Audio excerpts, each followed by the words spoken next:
right. Hi, guys. How are we doing?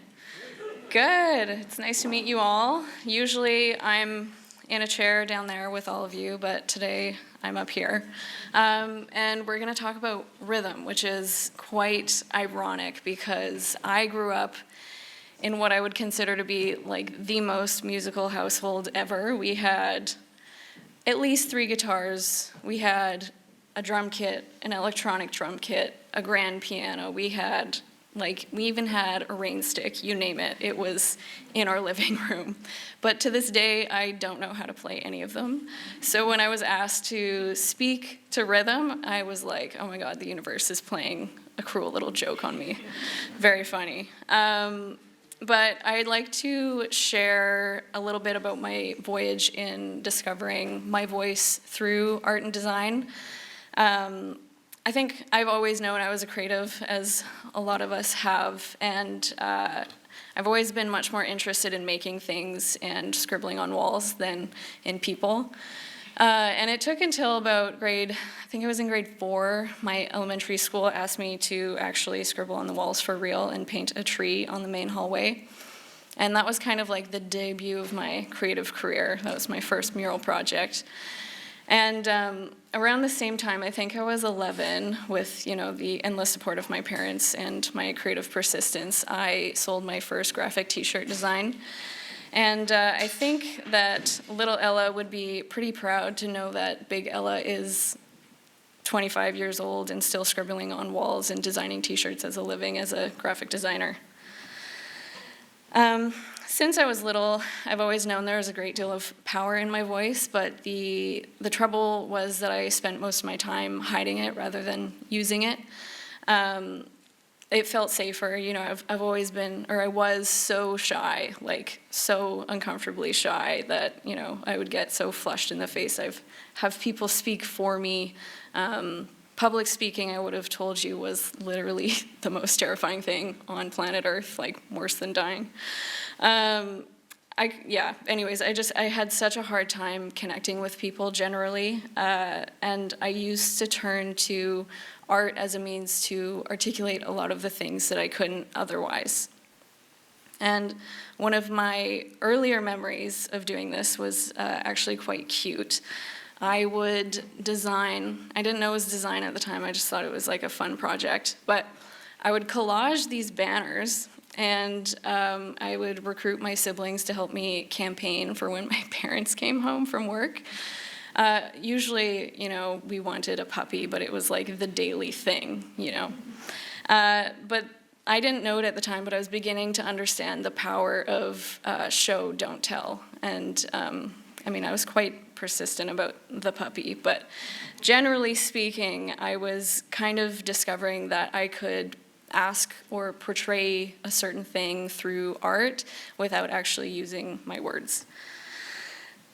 A little later in high school, I used to pass my science classes because of my artistic diagram skills, but ironically almost failed my grade 11 art class.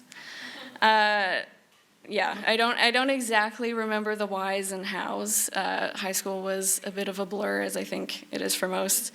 But those years were quite a struggle for my family, both on an individual scale and like as a family.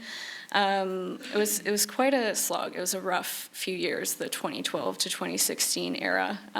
But happy to say we were all here alive. We made it through.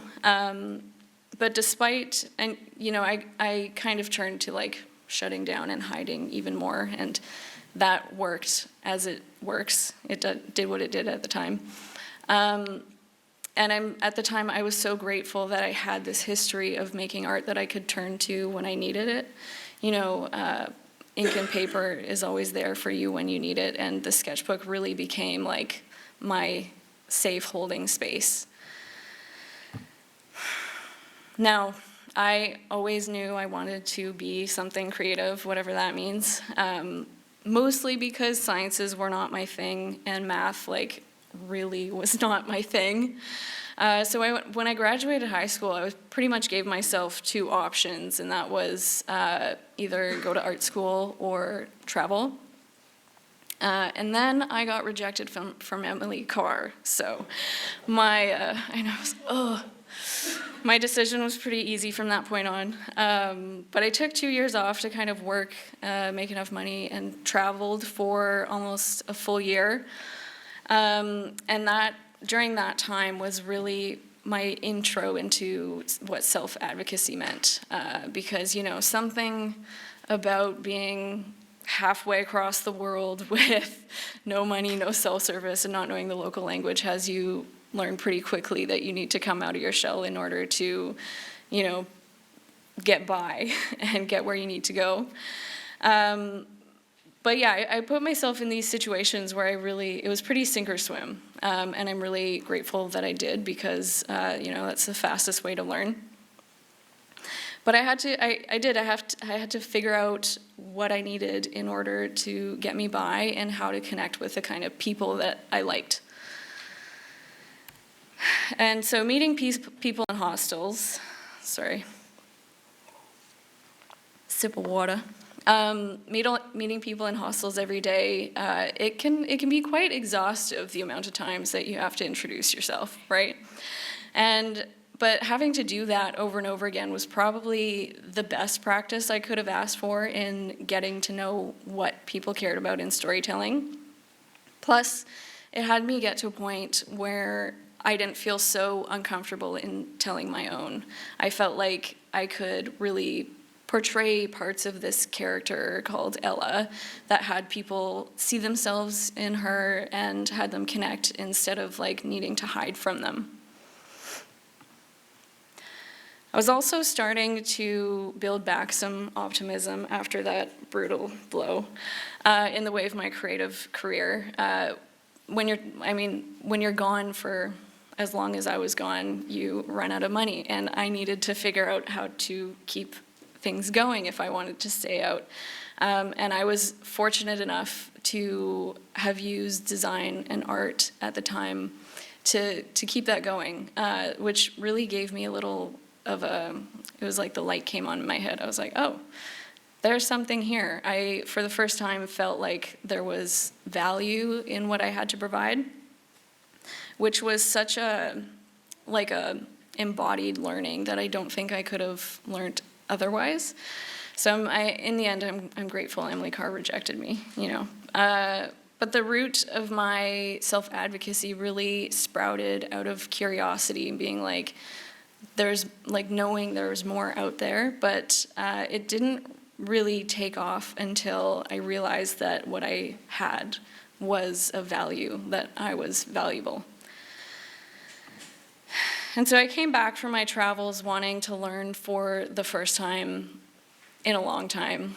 I was so ready for the next thing, and I decided that graphic design for marketing at KPU was that thing. And university, it kicked the shit out of me and lit a fire under my ass simultaneously, both in their respective moments. But I felt like design could be my thing. I was like, yeah, this feels right. But the fear of not being good enough had me wanting to drop out every 6 months, like clockwork. I think my partner can attest to that. But we were a really small cohort in my program, and I had quite a tight group of friends, and that was quite an integral piece in me sticking out this thing, especially through COVID quarantine times, and especially through the last final stretch of the last year.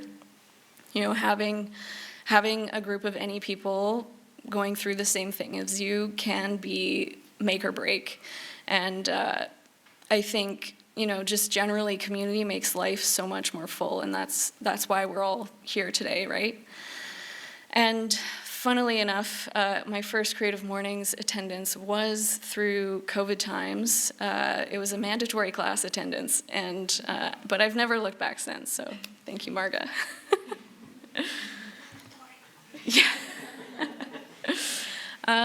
But back when I was 17, my dad was in a very serious accident, and this was a big wake-up call for him, but also for the rest of my family as we cared for him. And I'm going to make this about me for a minute and share the piece of that that's relevant to this. And that wasn't until, I think, 5 years later, in my 3rd year of university-ish, his case finally went to court. And I decided to present my victim impact statement myself, which felt like a really big deal, because for the first time, I had to share my feelings openly, but also because there was real stake at hand. Like there was an outcome that was gonna present itself. I was terrified. I was like, the monster's gonna eat me. This is awful. But I did it anyways, and I got through it. It wasn't very pretty. I just vomited my biggest feelings to a room full of strangers. But I survived and, got through it. And I proved to myself that I could do that. And one of my takeaways was, if I could get up there and say all of those things to strangers, then I sure as hell can stand in a boardroom or classroom and speak to a color palette mood board or like graphic styles. That easy in the bag, But really the big lesson I learned here was that you have to want to be heard and seen. If not for yourself, then you have to do it for somebody else, because it can be easier if you're speaking your truth for more than just you. So you prove to yourself that you can, and then you do it again, and maybe you do it again. And before you know it, you've formed a rhythm or a pattern. You've broken through something that used to define you, and you've created this new thing. And there's so much opportunity in this reinvention of self, or on a more macro level, groups, cultures, systems. And we all know we're living in such a time that there's just displacement, mistrust, and injustice everywhere, and we need to reinvent tempo in so many ways. I definitely do not know anything. I don't know any answers, and I will not sit here and pretend like I do. But I do know that being heard and seen in a community fosters a sense of belonging, and we desperately need more of that. So we also need community to uphold that accountability, because, we're all stronger together. It's so cheesy, but it's so true.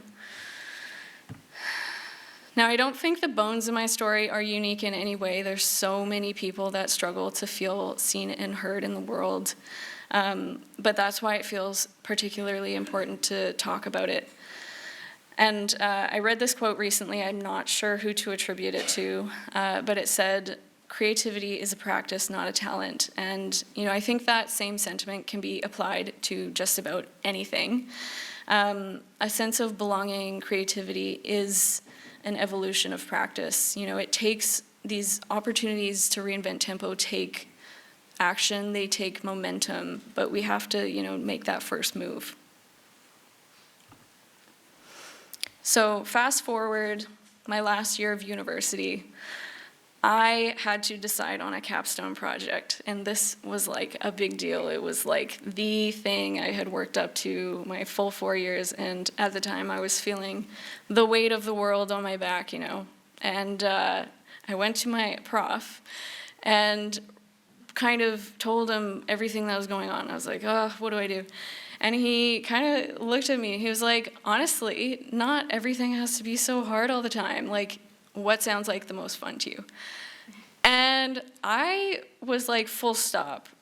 What? Like, fun? Who is she? Like, I was Miss allergic to fun over there.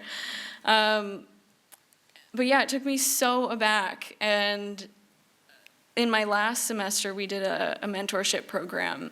And my mentor, same thing came up.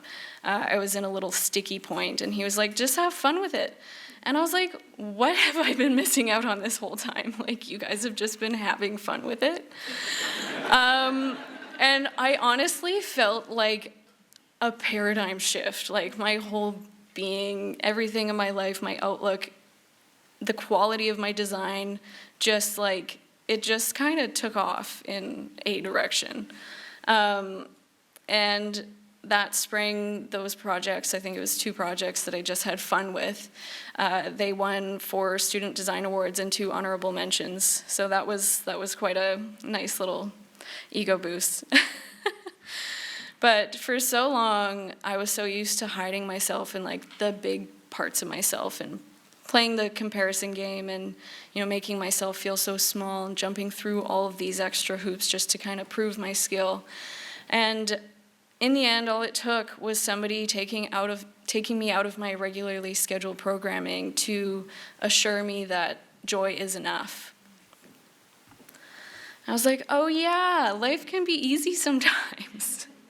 I started to find a rhythm in my creative career. I moved into the city, started to put myself out there a little bit, share more, and essentially be able to speak to my work effectively for the first time, felt like ever. But it wasn't until I got over that egotistical protective self and stopped hiding behind my work and came out to be seen beside it and speaking to it just as it was that I really felt a rhythm come on. Oh yeah, I started to notice how else rhythm was showing up in my life, what it looked like, what it sounded like, what it felt like. Whether I was dancing to a song in my kitchen, I was like, oh yeah. Or noticing that I was doing something over and over again and just couldn't figure it out. I was like, oh yeah. Or remembering I already knew the solution to a simple situation that I was overcomplicating. I was like, oh yeah, there it is. That's because I think, in other words, rhythm is remembering. If rhythm is a pattern of a sequence of regular beats, a groove, the tides, your breath, the seasons, when it shows up, you know what to anticipate. Your body knows what to do next. Just like you know what to do when your favorite song comes on, when you get up in the morning. If you know something works, you will do it again and again and again. And that forms a rhythm or pattern. And if you fall out of that rhythm, you just go, oh yeah, there it is. I found it again. But that's also why it's so important to interrupt these habitual patterns that we create. Just as white space is as crucial to the design of a letter form, the absence of consistency is as potent to the rhythm itself. They call it syncopations in music. And I think the interruption of rhythm is the inception of perspective, which, yeah, that says it. But much like the interruption of my regularly scheduled programming for me to learn how to self-advocate or be reminded that we can cultivate joy just for the sake of it, these interruptions happen all the time on all sorts of different levels. You might miss the bus. You usually get on an extreme end, there might be a major life event, or maybe you just try a new approach in a conversation with a stranger or friend.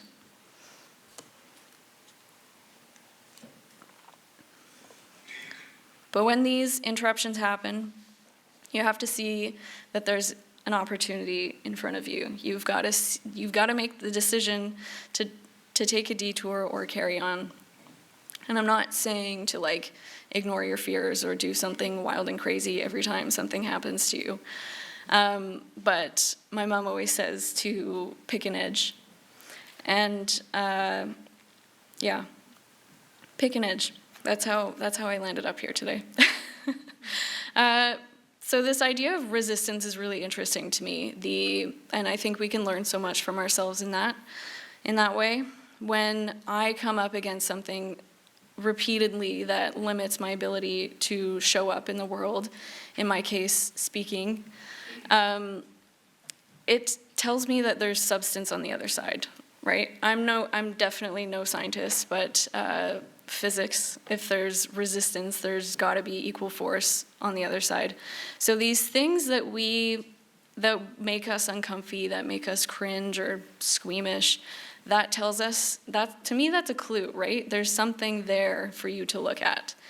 And those things are there to protect us from feeling vulnerable, but they're also usually the things keeping us from being more ourselves.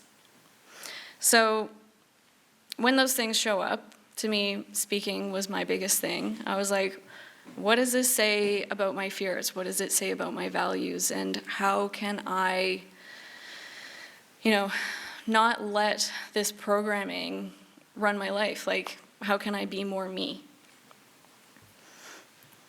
And so my creative journey is entwined with the rediscovery of my voice. I think naturally, as creativity is self-expression. And when I was first asked to do this talk, I spent weeks overthinking, overcomplicating, running myself around in circles, being like, what the hell am I going to talk to a room full of professional people about that they don't already know? And I kind of took a step back one day, and I read back the thing that I wrote at the very top of my Google Doc when I first started as the intention that I selfishly wanted to get out of the talk in the end. And that was, find your voice, be seen. And I was like, oh yeah, I've got 25 years of experience of that. So here we are, talking through joys and struggles as a community is literally all there is. And I'm so grateful to be here doing that with you. In summation of everything I've just said, know that you are so valued. Take a breath. Pick an edge and prove to yourself that you can. Maybe do it again. This is my first time speaking of the public variety, so I thank you all for taking the time to wake up early, show up, and share this milestone with me. And thank you, Creative Mornings, for allowing me to take up this space. And if nothing else, at the end of this, I hope this talk might inspire you to talk to more strangers, take up some space within your communities, maybe take a vacation or just do something for the plot to interrupt the rhythm. And that brings us to virtually the end of my talk. But we're going to do things a little different. So I think there's a unique opportunity where there's quite a few of us kind of in the same boat as me at the beginning of our careers. And there's some of you who have been through it, who have made it. So usually Q&A consists of you all asking the very wise professional up at the front these questions, and I bestow wisdom upon you. But we're going to flip the narrative a little bit, and I'm going to ask you guys a question. I think we'll have time to do little group talks so that you're not on the spot. You'll have some time to think about it. And then you will provide some answers. And I think it would be really cool to hear from those of you who, like me, usually shy away from raising your hand. Just take up space here today because, I'm up here doing this, so I've got you. And here is a question. So what are some things, some interruptions that have occurred in your life that have really helped you find your voice? This is a big question. So, there's a plethora of ways to answer it, and there's no wrong answer. But you can also contribute in the way of what have you done or are doing to help others find their voice. So I think we should do our little groups. Marga can give you the instructions on how to do that. Thank you so much, Ella. Thank you. Amazing to see you speak. Woo! I love it. Thank you so much. I love having her. Go to the next slide. Thank you, Ella. Yep. Got the question. Okay, So you can remember. All right, who wants to start? Who has answers? Start us off. Who, me? Okay, back here. We go back here. All right. Got one. I'm Shiraz. I'm the creator of Grandparents Film Festival. Thank you for all the stories you tell. To answer your question, what has helped me find your voice was my decision to be a teacher. And that helped me to build up confidence and to be creative. And what I have done to help others do the same, to help students explore their own ideas and also to make grandparents visible in the 8 million grandparents visible in the Canada society. My question is, which countries did you travel and what was the rhythm in different countries? And also, what was the rhythm in your university? And I just want to thank you for acknowledging some of your good teachers, because I'm a teacher. Thank you. Yeah, thank you. I feel like that is a loaded question that we'll have to take off stage because I went to several countries. But yeah, teachers play such a key role in shaping the way their students invent themselves. So I thank you for doing what you do. Hey, you referred to your prof earlier. Yeah, Where is he? right there. Where? There's actually 3 of them here. Really? No, 4, Marga? 4. Mike? Where's Mike? Stand up. Michael, stand up. That's a founding member of Creative Mornings right there. Who else is in the room? Doot, doot, boop. Who else? We got Mike, we got Carly, we got Aaron. Carly. Where's Carly? And I saw Marga. Carly. There's Carly. Teachers, man. We're just That's going to amazing. put you all on the spot. Anybody else? Any hand? Oh, okay. We've got Akram. No, you got them on mic. All right. Please, Akram. Hello, testing. Hi, Ella. Hi. The thing that helped me find my voice is actually kind of interesting because I grew up with a voice. I come from a culture that naturally has a voice. I'm Palestinian, and I grew up protesting violence against the Palestinians. And protesting is a very good way to practice speaking and voicing and expressing yourself. Oddly enough, I still find it terrifying to go up to people and ask for a business card, but that's because I don't have any practice in that. There's more to expressing yourself than just one area or another, but I would say protesting is a very good way to find your voice. For sure. Yeah, Akram actually, everybody was in my cohort at school, one of my very close friends. So thank you for sharing, Akram. All right. So another participant. Oh, I see you.